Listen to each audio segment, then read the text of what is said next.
শুরু করছি আমরা ইউরোর প্রথম একটা দল আমরা পেয়ে গেছি যারা আসলে রাউন্ড অফ 16 নিশ্চিত করে ফেলেছে। জার্মানিকে নিয়ে আমরা কথা বলবো। জার্মানি হারিয়ে দিয়েছে হাঙ্গেরিকে এবং জার্মানি নিশ্চিত করে ফেলেছে। মানে এখন টিটু ভাই বাকি হচ্ছে গিয়ে গ্রুপ চ্যাম্পিয়নটা তারা হতে পারবে কিনা সেই ইকুয়েশনটা মেলানো। রাইট, অ্যাকচুয়ালি এই ম্যাচটা আসলে খুব জরুরি ছিল আমরা জার্মানির জন্য।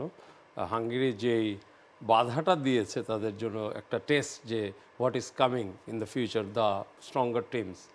কারণ আপনি দেখবেন যে বিগ চান্সেস ক্রিয়েটেড মোর দেন জার্মানি। 4টা বিগ চান্স ক্রিয়েট করেছে এবং 4টাই মিস করেছে। বাট জার্মানি হয়তো 3টা চান্স ক্রিয়েট বিগ চান্স, তার মধ্যে 2টা গোল করেছে, 1টা মিস করেছে। ফার্স্ট খেলাটা শুরুটাই তো ছিল আসলে মানে Hungary was doing very well, big 2 saves from Neuer, তাই না? তো আমার মনে হয় যে it was needed for Germany.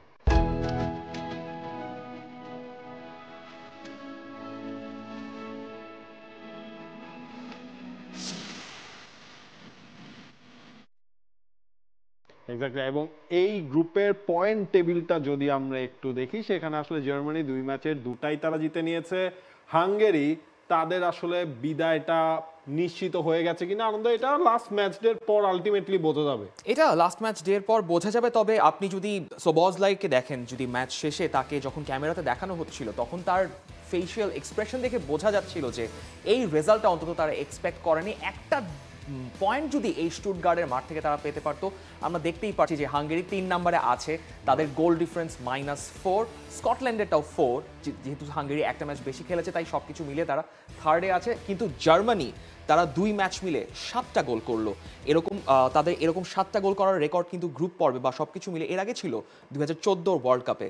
2014 world কাপে কী হয়েছিল আমরা ঠিক ভালো মতোই জানি। এই জার্মানি যেরকম ভয়ঙ্কর, তারা যেভাবে সেই তাদের প্রেসিং স্ট্রাকচার থেকে শুরু করে ফ্লুইড পাসিং বিল্ড আপ ফুটবলও যেমন তারা খেলে, তেমনি তারা কিন্তু সেই সুন্দর ফুটবলটাও খেলে। এইরকম ফুটবল নাগেলসম্যান আসলে এরকম একটা স্কোয়াড তিনি ইন্টিগ্রেট করেছেন, যেখানে জামাল মুজিয়ালা, যেখানে Florian Wirtz, Ilkay Gundogan, Toni Kroos এরা একসাথে খেলছেন। টিটো ভাই, আই থিঙ্ক মানে Nagelsmann has done a tremendous thing this Germany squad. No, of course. Kroos 124 accurate passes, 89 by Rudiger, 88 by Jonathan Tah. So এই নিচের প্লেয়ারগুলো, এবং second গোলটার সময় দেখা গিয়েছে যে 36 ইয়ার্ডের মধ্যে অপোনেন্টের গোল লাইন থেকে 36 ইয়ার্ডের মধ্যে তা এবং রুডিগার, তার মানে তারা কোথায় চলে আসছে টিম নিয়ে এবং কোথায় তখন খেলছে। এবং যে গোলটা হলো ইলকাই গুন্দোয়ান যে গোলটা, হ্যাঁ, এবং middle start is excellent player. এবং ফার্স্ট হাফে মানে ওর ক্রসগুলি ছিল খুবই ভালো, এবং এই যে এই গোলটা, এবং এই গোলটাই তো আসলে অনেকের কন্ট্রিবিউশন ছিল। Toni Kroos, Jamal Musiala, Mittelstadt, এরপর ইলকাই গুন্দোয়ান। টিমটা দেখতে পাচ্ছি আমরা যে কোথায় গিয়েছে, মানে জার্মানির ডিফেন্স লাইন বা ব্যাক লাইন একদম 2টা পেনাল্টি এরিয়ার কাছে স্ট্রেচ করে। রাইট। এই মিটলস্টাডকে নিয়ে একটু বলতেই হয়, স্টুটগার্ডে তিনি খেলছেন এবং 2টো ম্যাচেই কিন্তু দুর্দান্ত পারফর্ম করলেন অ্যাজ আ লেফট ব্যাক।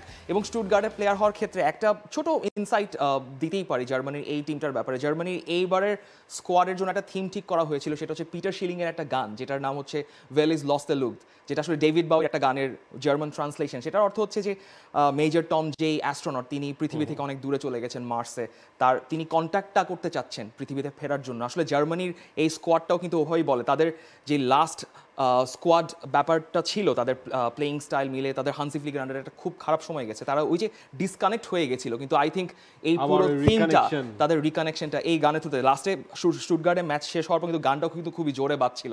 এবং ম্যাক্সিমিলিয়ান মিটলস্টারের জন্য ডেফিনেটলি এই জিনিসটা, এবং পুরো দলের জন্যই ইনফ্যাক্ট ইলকাই গুন্দোয়ান তিনি অ্যাজ আ ক্যাপ্টেন তিনি আজকে গোল করলেন, গোল করালেনও, সব কিছু মিলে অ্যাজ আ মানে কম্প্যাক্ট টিম পারফরমেন্স আজকে ছিল জার্মানির কাছ থেকে। কিন্তু ভাই জামাল মুজিয়ালার কথা তো আসলে আলাদা করে বলতে হবে। এবং ইউরোতে, এবার ইউরোতে এর আগে কোনো ফুটবলার আসলে ব্যাক টু ব্যাক 2টা গোল করতে পারে নাই। আজকে জামাল মুজিয়ালা সেটাও তিনি করলেন। রাইট, মেইন হচ্ছে যে তার কুইক চেঞ্জ অফ পজিশনগুলো, এবং এখানে 5টা মুসিয়ালাকে কিন্তু ভার্টস দেয়, ফ্লোরিয়ান ভার্টস রাইট সাইড থেকে গ্রাউন্ডার পাস। তো মেইন হচ্ছে গুন্দোগানের এই গোলটার ক্ষেত্রেও অবদান অবশ্যই, যে ওইখানে যে বডি মানে বডি কন্ট্যাক্টের মাধ্যমে কিন্তু এই ডিফেন্ডারটা বলটা হারায়, যেটা গুন্দোগান খুব কুইক গিয়ে বলটা ওখান থেকে উদ্ধার করে। এবং মুসিয়ালার কথা আসলে বলবো যে কুইকলি সে বল নিয়ে চেঞ্জ করতে পারে, ডিরেকশন চেঞ্জ করে ভিতরে যাচ্ছে, বাইরে যাচ্ছে, অন্যদেরকে ইন প্লেতে আনতেছে। Excellent. For more updates, subscribe to our YouTube channel and click on the bell icon. Follow us on Facebook and Instagram. Download T Sports app to enjoy exciting games and highlights. Visit tsports.com.